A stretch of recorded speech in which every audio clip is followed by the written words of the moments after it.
हमारा सप्तम समुल्लास चल रहा है। आज इसका 5वां भाग है।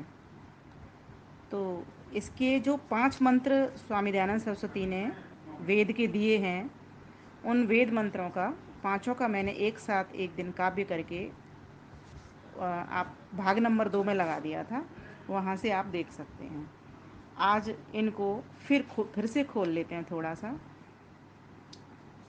तो इसमें कहा गया है, दूसरे 2 मंत्र हो गए थे, तीसरे मंत्र में कहा गया है कि ओम अहम भुवं वसूनः पूर्व्यं पतिरहं धनानि संजयामि शश्वतः मां हवन्ते पितरं न जन्तवो अहं दाशुषे विभजामि भोजनम् अहं दाशुषे विभजामि भोजनम्।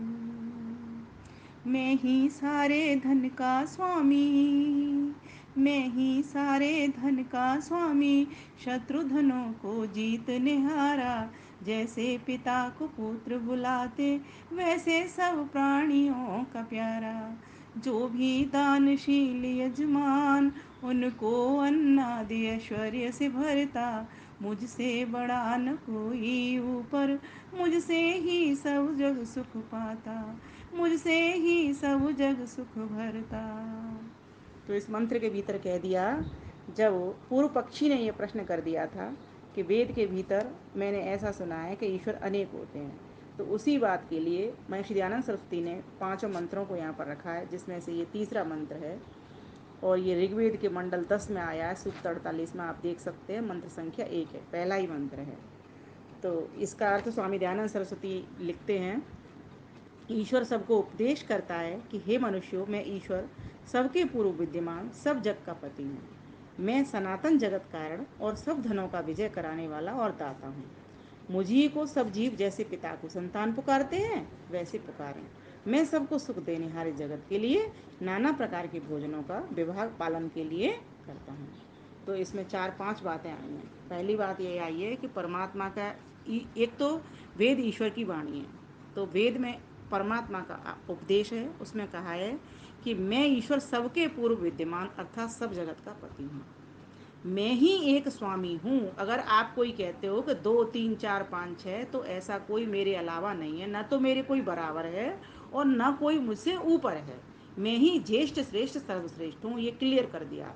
अहम वसूनी, मैं ही समस्त धनों का स्वामी हूँ। मैं ही समस्त धनों का स्वामी हूँ। जितनी भी तुम भौतिक संपदा देखते हो, आध्यात्मिक संपदा देखते हो, उन सभी संपदाओं का मैं ही स्वामी हूँ। दूसरी बात, शत्रु धनों का जीतने हारा। जो भी शत्रु लोग हैं, जो धनों के ऊपर आक्रमण करके उनको ले लेते हैं, हर लेते हैं, उनसे भी मैं छुड़ा करके ले आता हूँ। और मैं अच्छे लोगों को, मित्र लोगों को उस धन को दे देता हूँ। ये काम मैं ही कर सकता हूँ। तीसरी बात, जैसे पिता को पुत्र बुलाते, वैसे सब प्राणियों को प्यारा। जैसे सभी लोग अपने पिता से कुछ याचना करते हैं, मांगते हैं, प्यार से पुकारते हैं उसको कुछ पाने के लिए, वैसे मुझे भी अगर आप पुकारें तो मैं भी सब कुछ आपको दे दूंगा। क्योंकि प्राणों का प्राण भू मैं ही तो हूँ। मैं ही तो समस्त धनों का स्वामी हूँ, मैं ही तो मालिक हूँ। कोई वस्तु अगर मालिक से मांगी जाए तो मालिक फौरन दे देगा, लेकिन हम मांगते क्या है, बीच के लोगों से मांगते हैं। इसलिए यहाँ पर सीधा कह दिया कि मैं ही एक ईश्वर हूँ और मुझसे ही मांगो। मैं ही ये सब चीज़ें तुमको दे सकता हूँ। दुनिया की छोटी मोटी चीज़ें दुनिया वाले तुम्हें दे देंगे, लेकिन जो आध्यात्मिक संपदा है और अधिक संपदा है, वो सिर्फ मैं ही दे सकता हूँ। और उतने प्यार से मैं ही दे सकता हूँ, क्योंकि देने के बाद फिर मेरी इच्छा, क्योंकि मुझे अपने लिए कुछ करना नहीं, मेरी अपनी कोई चाहत रहती नहीं। तो मैं ही हूँ सबके प्राणों का प्रिय, मैं ही सबका पिता हूँ, मैं ही शत्रुधनों को भी जीतने वाला हूँ और मैं ही सारे संसार का स्वामी हूँ। फिर कह दिया, जो भी लेकिन दानशील यजमान होते हैं उन्हीं को देता हूँ मैं। जो कंजूस कृपण होते हैं, उनसे तो मैं वापस और छीन लेता हूँ। क्योंकि उनकी कमाई से कुछ शुभ कार्य होते नहीं, वो आगे को बढ़ते नहीं, न बढ़ाते। जब वो बढ़ते बढ़ाते नहीं तो उनका वहीं की वहीं रह जाता है। तो मैं ऐसे लोगों के लिए फिर कोई सहायता नहीं करता। दे तो देता हूँ उनकी पहली कमाई के अनुसार, लेकिन फिर मैं बाद में उनसे छीन भी लेता हूँ। जो भी दानशील यजमान, उनको अन्नाद ऐश्वर्य से भरता मुझसे बड़ा न कोई ऊपर, मुझसे ही सब जग सुख भरता। मैं ही सबसे बड़ा हूँ, मैं ही सबसे ऊपर हूँ। तो ये मंत्र में कह दिया गया। तो पूर्व पक्ष को ये बात बता दी। फिर एक और मंत्र और दिया।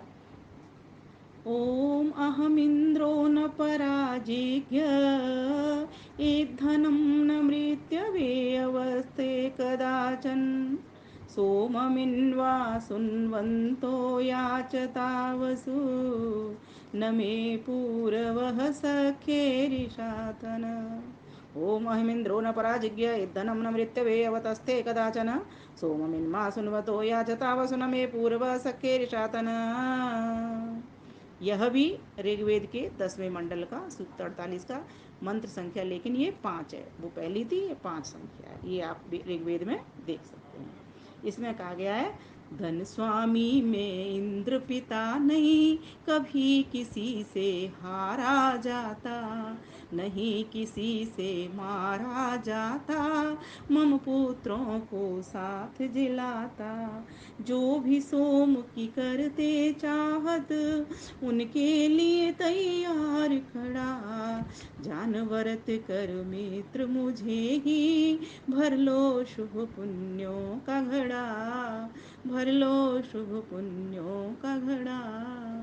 यह काव्य मैंने जिससे अति सरलता से आपको समझ में आ जाए, इसीलिए इनका किया है। और गा करके भी मैं सुना रही हूँ। आप भी इस तरह गायन करके इन मंत्रों को भी कंठस्थ कर सकते हो काव्य के साथ साथ, और काव्य को भी और अर्थ को भी इसको समझ सकते हो अच्छे से।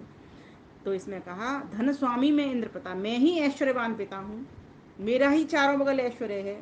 जो देख रहे हो आप, ये सब मेरे ही कारण है ये संसार बना हुआ है। मैं किसी से कभी हारा नहीं जाता हूँ और न किसी से मैं मारा जाता। अपने पुत्रों को तो मैं साथ रखता हूँ, मीन्स उनको तो मैं सोम पिलाता हूँ, अमृत देता हूँ, उनके लिए मैं हर वक्त तैयार खड़ा हूँ। जब भी मुझे पुकारेंगे मैं उनका काम बना दूंगा, क्योंकि वे सच्चे लोग हैं, अच्छे लोग हैं, मेरे काम को आगे ले जाने वाले लोग हैं, और मुझे मित्र मानते हैं वो। और मित्र का कर्तव्य होता है मित्र की सहायता करना। तो कहा गया इसमें कि जो अच्छे लोग हैं, सज्जन लोग हैं, उनको तो मैं खूब भर भर के और ज़्यादा देता हूँ। पहली कमाई का तो फल भोगते हैं, लेकिन फिर भी वो अच्छे काम में लगे हैं, इसलिए मैं उनको देता चलता हूँ। 1000 हाथों से देता हूँ, खूब लुटाता हूँ, सैकड़ों असंख्यों हाथों से उनको देता हूँ, क्योंकि वो अपने पास कुछ रखते नहीं, अपने लिए वो कुछ करते नहीं। तो कहा, मैं ही हूँ, लेकिन ये सब करने वाला कोई अन्य दूसरा तीसरा चौथा पांचवा ईश्वर नहीं है। ये पूर्व पक्ष को सिद्धांती ने जवाब दे दिया इन वेदों के प्रमाण के द्वारा। तो इस प्रकार से हम सभी को सत्यात प्रकाश पढ़ना चाहिए। सत्यात प्रकाश में ऐसे ऐसे हीरे छांट करके महर्षि दयानंद सरस्वती ने भर दिए हैं कि अगर वो वेद ना पढ़े और अकेला सत्यात प्रकाश पढ़ ले तो भी वो परमात्मा का पूरा ज्ञान कर सकता है। प्रकृति का भी ज्ञान, इसमें प्रकृति के भी कई अध्यायों में ज्ञान मिलेंगे। हमारे व्यवहार का भी, राजा का, प्रजा का, सारे बच्चे का, बालक का, ब्रह्मचारी का, हर एक प्रकार का ज्ञान इसके भीतर महर्षि दयानंद सरस्वती ने एकत्रित किया है। जैसे कहीं कोई पुष्प गुच्छ सजाना हो ना, तो तरह तरह के फूलों से वो पुष्प गुच्छ बनाया जाता है किसी को भेंट करने के लिए। उस प्रकार से महर्षि दयानंद सरस्वती ने हमारे लिए पुष्प गुच्छ तरह तरह के ज्ञानों का, सत्य ज्ञान का, लेकिन वेद सम्मत ज्ञानों का जहाँ जहाँ से भी मिला है वहीं वहीं से उन्होंने लिया है, मनुस्मृति से लिया है। मनुस्मृति हमारा पूर्व ग्रंथ है। तो इस प्रकार से उन महर्षि दयानंद सरस्वती ने हमारे पास रखा है। लोकमान्य बाल गंगाधर तिलक महर्षि दयानंद के बारे में कहते हैं, ऋषि दयानंद जाजल्यमान नक्षत्र थे, जो भारतीय आकाश पर अपनी अलौकिक आभा से चमके और गहरी निद्रा में सोए हुए भारत को पुनः जागृत किया। तो ऐसे महर्षि दयानंद सरस्वती की पुस्तक अमर ग्रंथ सत्यात प्रकाश को हम सबको पढ़ना चाहिए, और पढ़ करके इसका लाभ उठा करके अन्यों तक भी इसको पहुंचाना चाहिए। स्वामी जी से निवेदन करना चाहूँगी कि अब आगे अपनी बात रखें वो। आप सभी का धन्यवाद, नमस्ते। अब हम सत्यात प्रकाश में आगे चलते हैं। सप्तम समुल्लास।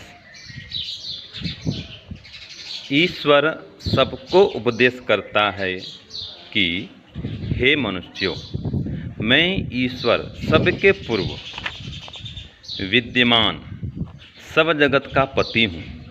मैं सनातन जगत कारण और सब धनों का विजय करने वाला और दाता हूँ। मुझ ही को सब जीव जैसे पिता को संतान पुकारते हैं वैसे पुकारें।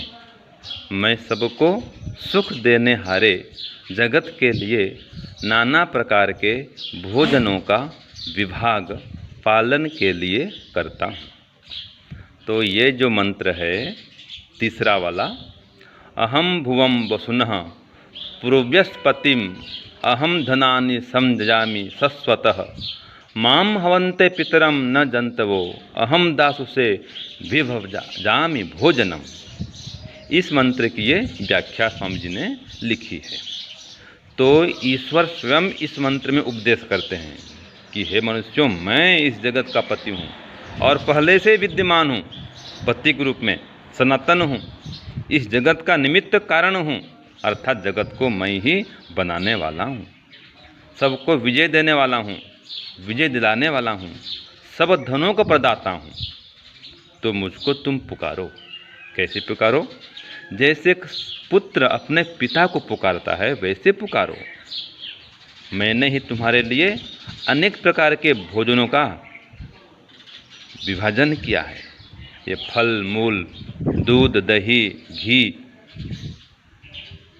गेहूँ, चावल, ये खाने का विधान वेद में मिलता है।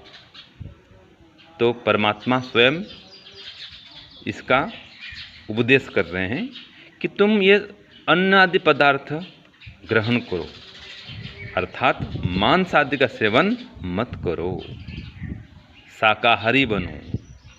ये भी परमात्मा की ओर से हमको संदेश वेद में मिलता है। तो परमात्मा ने ही हमको सब प्रकार के भोजन देने की व्यवस्था किया हुआ है। सभी प्राणियों के लिए, पक्षियों के लिए दाना की व्यवस्था परमात्मा करता है, जंगली जानवरों के लिए उनके भोजन की व्यवस्था परमात्मा करता है। बस सबको पुरुषार्थ करने की आवश्यकता है। बिना पुरुषार्थ के कुछ भी नहीं मिलता। तो पुरुषार्थ करें और अपना भोजन आदि सभी जीव प्राप्त करें, ये परमात्मा का नियम है। आगे स्वामी जी लिखते हैं, मैं परम ऐश्वर्यवान सूर्य के सदृश सब जगत का प्रकाशक हूँ, कभी पराजय को प्राप्त नहीं होता और न कभी मृत्यु को प्राप्त होता हूँ। मैं ही जगत रूप धन का निर्माता हूँ। सब जगत की उत्पत्ति करने वाले मुझको ही जानो। हे जीवो, ऐश्वर्य प्राप्ति के यत्न करते हुए तुम लोग विज्ञान आदि धन को मुझसे मांगो और तुम लोग मेरी मित्रता से अलग मत हो। ये चौथे मंत्र की व्याख्या स्वामी जी लिखते हैं। वो मंत्र कौन सा था? अहम इंद्रो न पराजिज्ञ इद्धनम न मृत्यवे अवतस्थे कदाचन सोममिन्मा सुनवंतो याचता वसु न मे पूर्वः सख्ये दिशाथन। ये ऋग्वेद का मंत्र है। तो इस मंत्र की व्याख्या में स्वामी जी लिखते हैं कि परमात्मा ही जगत के प्रकाशक हैं। ये सूर्य आदि जितने प्रकाशक पदार्थ हैं, इन प्रकाशकों को भी वो प्रकाशक हैं। परमात्मा कभी किसी से पराजित नहीं होते। वे ही ये जगत रूप धन के निर्माता भी हैं, प्रदाता भी हैं। तो जगत की उत्पत्ति करने वाले एक परमात्मा ही हैं। और परमात्मा स्वयं इस मंत्र में कहते हैं कि सब जगत की उत्पत्ति करने वाले मुझ ही को जानो। ये परमात्मा का कथन है। इसलिए ईश्वर में विश्वास करें कि ईश्वर ही इस जगत की उत्पत्ति करने वाले हैं, वही पालन भी करते हैं और प्रलय काल में वो विनाश भी करते हैं।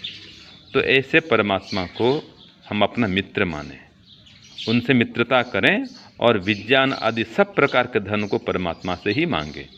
तब जाके हमारा जीवन उन्नति प्रगति को प्राप्त करेगा और हमें सुख शांति की प्राप्ति होगी। ओम शांति, ओम शम।